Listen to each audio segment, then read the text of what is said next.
দাবি দাবা নিয়ে রাজপথে আসতে হবে না। আপনারা বলছেন 64টি জেলায় একজনও সৎ লোক নেই, আপনারা চ্যালেঞ্জ দিয়ে বলছেন, এটা একটা সিরিয়াস চ্যালেঞ্জ, সকলেই বলছেন আপনারা, ঠিক আছে। আমার মাননীয় প্রতিমন্ত্রী বললেন, আর আমার রেকর্ড তো আপনারা জানেন যে আমরা দুর্নীতি করি না, করব না, করতে দেব না। আমিও করি না, আমার প্রতিমন্ত্রী করে না, আমরা দুইজনে শপথ করেছি করব না, কিন্তু আরেকটা শপথ আমাদের আছে, করতে দেব না। এখন আসেন 1 নম্বর ঈদ বোনাস ছিল 25%, 17 বছর পরে এই ইমিডিয়েট প্যাস সরকার আপনাদের 25 থেকে 50 করেছেন। আমাদের মাননীয় প্রতিমন্ত্রী সাহেব বললেন মনিটরি বিষয়গুলো বাজেট অ্যালোকেশনের বিষয় রয়েছে, করব। আপনাদের দাবি মাননীয় প্রধানমন্ত্রীর কাছে উত্থাপন করা হবে, যেহেতু এটা নতুন বাজেট না। তারপরে এই আপনার এগুলি ফাংশনাল করতে সময় লাগবে, তবুও আমরা আপনার প্রস্তাব মাননীয় প্রধানমন্ত্রীর কাছে উত্থাপন করব, দেখি আপনাদের জন্য খানিকটা কিছু করা যায় কিনা, সেই বিষয়ে আমরা আলোচনা করব। কিন্তু কনস্ট্রেইন আছে, আপনারা জানেন যে এটা নতুন বছর নতুন বাজেটে ইনক্লুড নেই, অনেক বিষয় রয়েছে। তারপরে আপনারা বলেছেন মন্ত্রণালয়ে আপনাদের আমাদের কর্মকর্তা কর্মচারী নিয়ে আপনাদের অভিযোগ রয়েছে। দেখুন, এই অভিযোগগুলি অ্যাড্রেস করা অনেক সময় রয়েছে, এগুলি পর্যায়ক্রমে অ্যাড্রেস হবে কি হবে না এটা আমরা সিদ্ধান্ত আস্তে আস্তে নেব। তবে এটা তো ট্রেডিশন, হোয়াইট হাউসে কি রিপাবলিকান গেল কি ডেমোক্রেটিককে নিয়ে ঢুকে নাকি?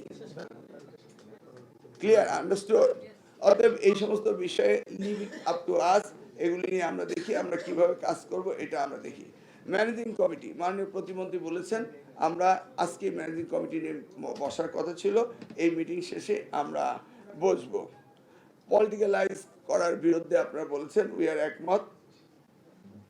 একজনকে 3টি প্রতিষ্ঠান দেওয়া না দেওয়া আমরা ম্যানেজিং কমিটি নিয়ে বসে আমরা এটা দেখব। হেডমাস্টার এন্ড গভর্নিং বডিতে হেডমাস্টারকে থাকতে হবে, প্রিন্সিপালকে গভর্নিং বডি নিয়োগ দিতে হবে।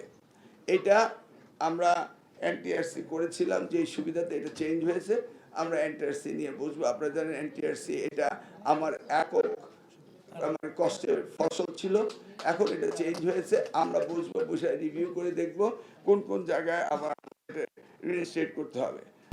আধুনিকতায় পরিবেশ বান্ধব গ্রেট ওয়াল সেরামিক।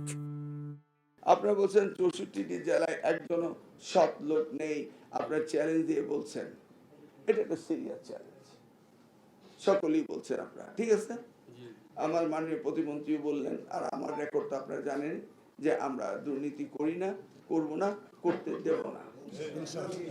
আমিও করি না, আমার প্রতিমন্ত্রী করে না, আমরা দুইজনে শপথ করেছি করব না, কিন্তু আরেকটা শপথ আমাদের আছে, করতে দেব না।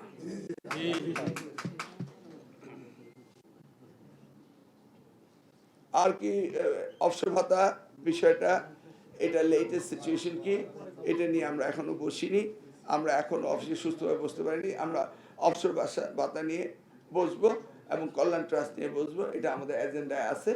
আমরা আজকে থেকে এই সকালেও আমরা কয়েকটা কাজ করেছি, আপনাদের মিটিং শেষে আমরা বসবো। তো আর তো কিছু নেই, এই কয়েকটা দাবি আপনাদের আসছে, এই দাবিগুলো আমরা জানি, আপনারা আবার আমাদেরকে বললেন, আমরা এগুলি নিয়ে বসা শুরু করেছি, আমরা কাজ করব, আপনারা নিশ্চিত থাকেন। আমরা আগেও বলেছি আপনারা যে শিক্ষকদের দাবি দাবা নিয়ে রাজপথে আসতে হবে না, এই শিক্ষা মন্ত্রণালয়কে সবচেয়ে বেশি প্রায়োরিটি দিচ্ছেন আমাদের বর্তমান প্রধানমন্ত্রী জনাব তারেক রহমান। গতকালকে আমাদের ক্যাবিনেট মিটিং গিয়েছিল, সেই ক্যাবিনেট মিটিং এর 90% টাইম উনি দিয়েছেন শিক্ষার ব্যাপারে, সব বিষয়ে টুকিটাকি আলাপ হয়েছে, এটা নিয়ে আমরা কাজ করব ইনশাআল্লাহ। আপনারা এসেছেন, আপনাদের সকলকে ধন্যবাদ দেওয়ার আগে, আজকে কিন্তু এই মন্ত্রণালয়ে ভিজিটার্স ফ্রি ডে, এখানে কোনো ভিজিটার্স আজকে ঢুকতে দেওয়া হবে না, আমাদের অথরিটি আমাদের সুপারিশের কারণে আপনাকে দিয়েছে। আবার বলছি, আপনার শিক্ষক কোথাও কোনো মন্ত্রণালয়ে না গিয়ে কোনো মন্ত্রীকে ফুলের তোড়া না, স্পেশালি আপনাদের পারমিশন করানো হয়েছে, আপনারা আস্তে আস্তে চলে যাবেন, যেন আমি বলতে পারি যে আমাদের শিক্ষক যারা ডিসিপ্লিন শেখায় তারা ডিসিপ্লিন মেনে চলেছে।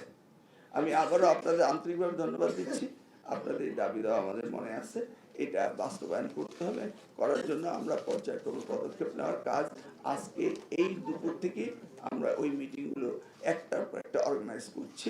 আর সর্বশেষ কথা, দাবি বিনা তো আপনাদের সাথে আছেই। ধন্যবাদ।